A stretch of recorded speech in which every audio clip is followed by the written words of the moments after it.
tous, je suis tellement content de vous voir ce dimanche, de partager avec vous ce moment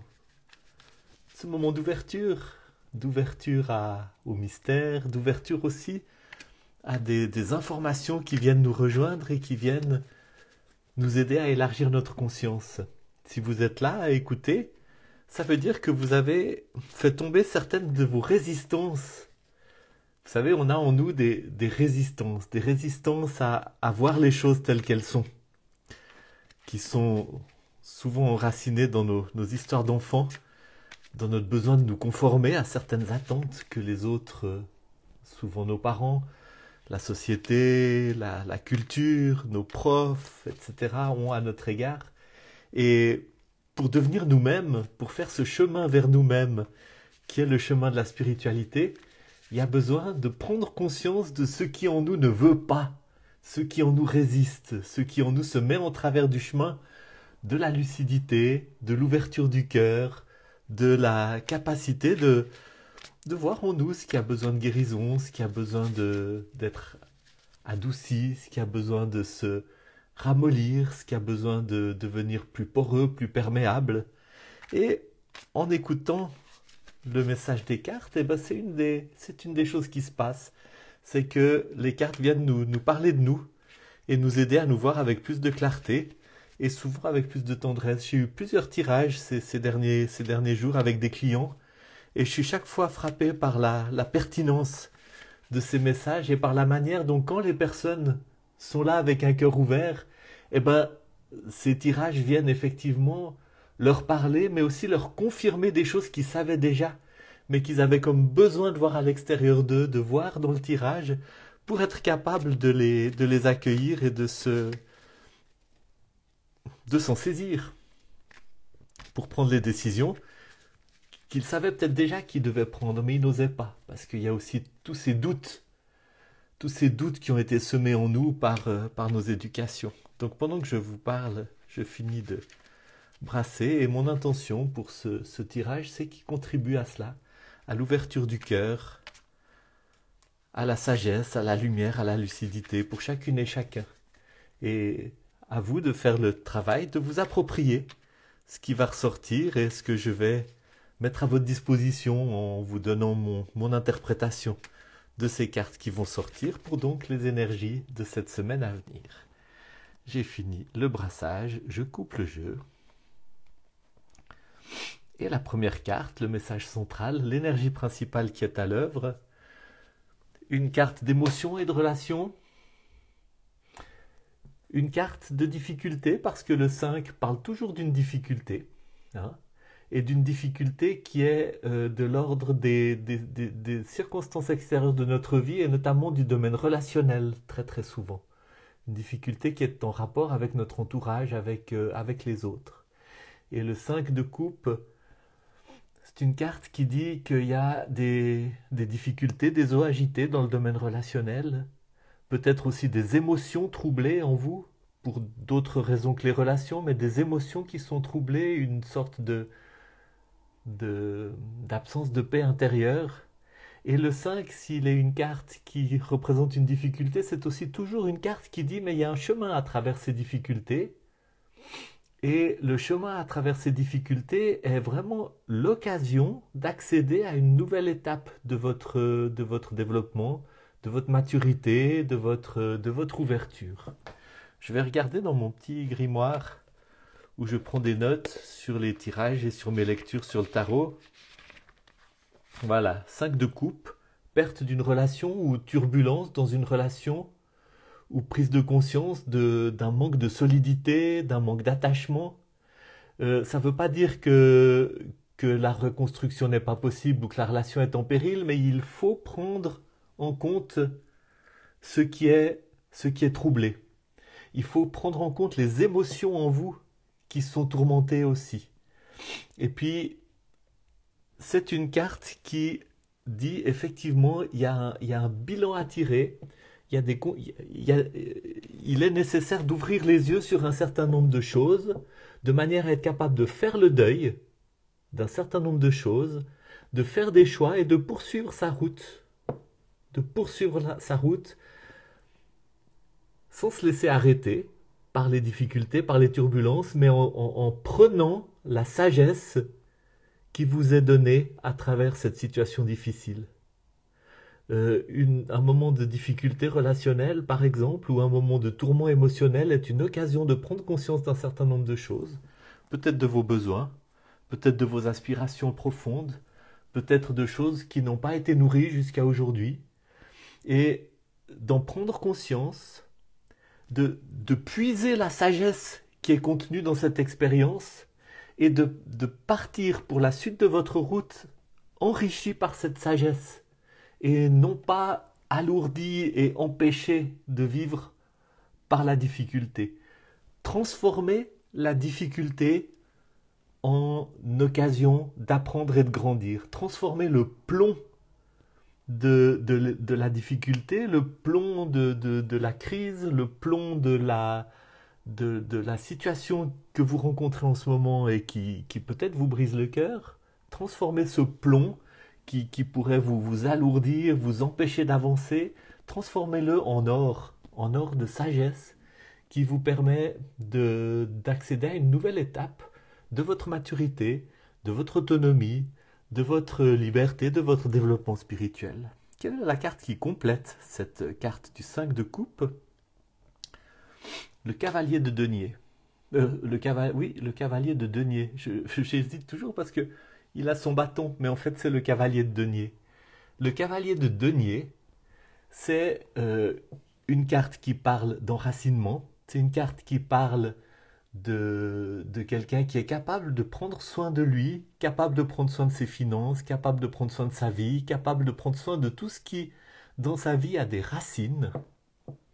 Et en même temps, vous voyez, ce denier, il est là dans le ciel, étonnamment, alors que c'est un signe de terre, le denier c'est la terre, ce denier est là dans le ciel, et le cavalier c'est quelqu'un qui veut faire avancer les choses, c'est quelqu'un qui veut avancer vers un but, et le cavalier il est capable de... Il est capable de vraiment regarder le matériel, les circonstances les plus concrètes, les plus enracinées dans la terre de son existence, mais il est capable d'en faire des appuis qu'il met au service de son développement spirituel.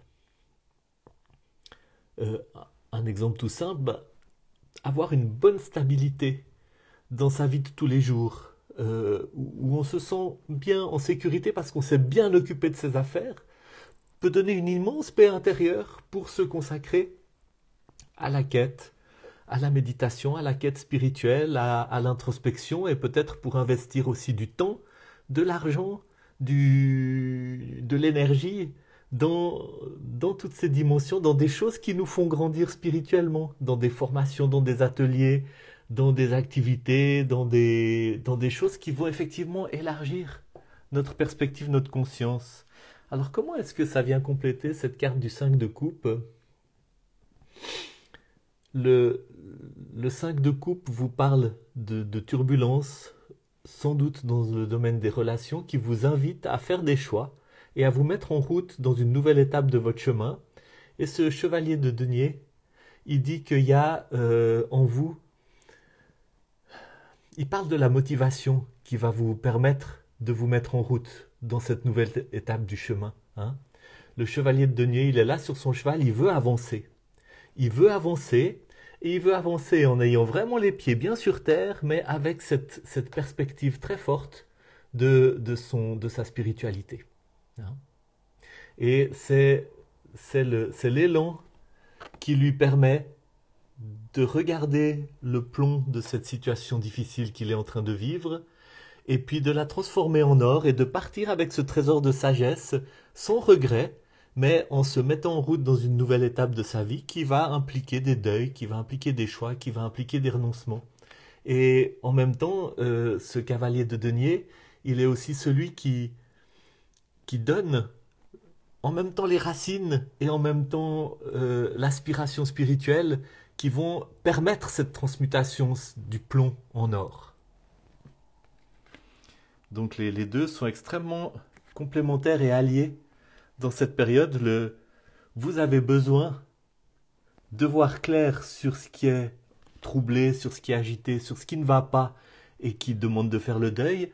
Et vous avez besoin de cette énergie, de cette motivation, de cette envie d'aller de l'avant du cavalier de denier, et en même temps de cette dimension de bon sens, d'enracinement, de pied sur terre, de racines liées au denier, mais en même temps de cette dimension d'une profonde aspiration spirituelle qui est impliquée dans ce cavalier qui a fait le tour de la question, hein, des deniers, et qui se met en route vers une nouvelle étape qui sera caractérisée par le feu intérieur, par une nouvelle dimension de spiritualité. Et voyons la carte qui est sous le paquet, qui dit où tout ça nous mène. Le 8 d'épée.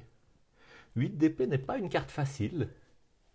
Elle vient souligner le fait qu'il y a dans cette période-là des turbulences et donc des choses qui causent soucis, anxiété, dépression.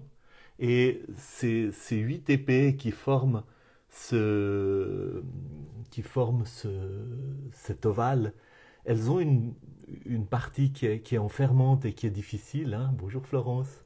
Elles ont une partie qui est difficile. C'est effectivement une carte qui parle d'insomnie, qui parle de choses qui nous tracassent, qui parle de pensées qui tournent en rond dans la tête et qui sont difficiles à vivre. Et ben, ça va très bien avec cette dimension du deuil du 5 de coupe, hein.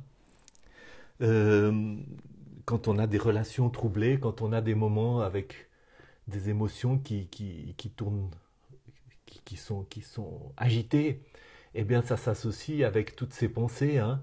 Et c'est souvent des moments où sont ranimés, sont ravivés en nous tous nos complexes de pensées tourmentées qu'on a accumulés au fil des années. Il va y avoir les pensées d'autocritique, d'accusation, de culpabilité qui nous viennent des fois de notre toute petite enfance.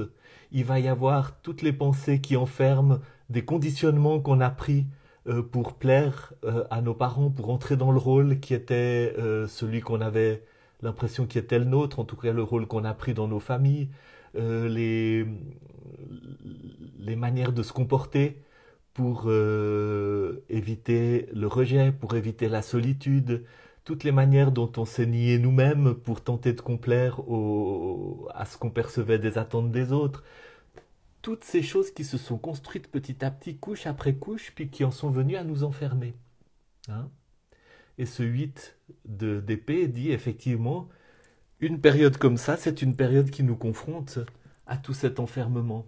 Mais en même temps, cette confrontation avec l'enfermement, dans la perspective du tarot et de la suite des épées, hein, c'est la grande leçon des épées, c'est de nous amener dans cette prise de conscience.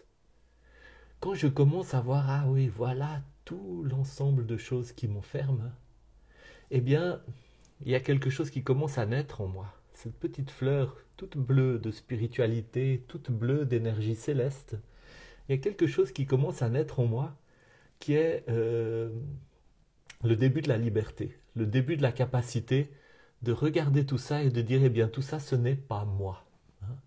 Tout ça, ce n'est pas moi. Et ça fait partie des choses que je vais laisser derrière moi pour me mettre en route dans ce chemin d'une nouvelle étape de mon développement spirituel et d'une nouvelle étape de ma guérison émotionnelle et d'une nouvelle étape de ma liberté, d'être moi-même et pas d'être tout ce que j'ai cru que je devais adopter comme comportement, comme manière de penser, comme manière d'être, dans le but de me conformer aux attentes, hein. Toute une partie de notre vie est consacrée à ce travail de se conformer aux attentes pour trouver notre place, hein, pour trouver notre appartenance, pour éviter le rejet. Et puis à un moment donné, il y a ce basculement qui se fait où je dis effectivement, je ne peux pas me contenter de cette identité-là. C'est un manteau qui n'est pas le mien, c'est un manteau qui est fait de tellement de choses qui me viennent d'ailleurs, hein, qui me viennent de mes parents, de mes ancêtres, de ma culture, etc. Je vais poser ce manteau et puis je vais chercher qui je suis vraiment, hein. Et qui je suis vraiment, eh bien ce n'est pas les 8 épées qui créent cet édifice tellement impressionnant, tellement imposant, Qui je suis vraiment, eh ben, c'est beaucoup plus à chercher là où il y a cette petite fleur bleue, céleste, qui est en train de pousser, qui semble pas grand-chose, qui semble un peu noyée là au milieu, mais qui en fait est dans cette carte, c'est là qu'est la vie. Hein. La vie n'est pas dans les 8 épées, la vie elle est dans cette petite fleur. Et c'est la vie qui triomphe. C'est la vie qui triomphe. Nourrissez cette vie, chérissez cette vie, consacrez votre attention à cette vie de manière à ce qu'elle soit vraiment arrosée, qu'elle puisse grandir, qu'elle puisse prendre toute sa place. C'est ce que je vous souhaite et c'est ce que nous dit ce tirage d'aujourd'hui. J'espère que ça vous a été utile. Et si vous m'écoutez encore aujourd'hui dimanche, n'hésitez pas à vous joindre à nous pour l'atelier de méditation thérapeutique qui aura lieu lundi soir, donc demain soir, avec toujours ce thème d'aller à la rencontre de cette petite fleur. Hein. Aller à la rencontre de nous-mêmes, aller à la rencontre de notre enfant intérieur, aller à la rencontre de cette énergie de vie en nous qui demande à être reconnue, à être vue, à être accueillie pour pouvoir trouver toute sa place pour se déployer, pour se libérer. Et la méditation, surtout la méditation avec cette dimension thérapeutique, comme je l'enseigne dans ces ateliers, eh bien, elle est un des outils dans notre besace de pèlerin spirituel, dans notre besace de, de chevalier en route à la suite du Graal. Je vous souhaite un très bon dimanche à toutes et à tous. C'était un privilège et un bonheur d'être avec vous pour cette lecture de tarot.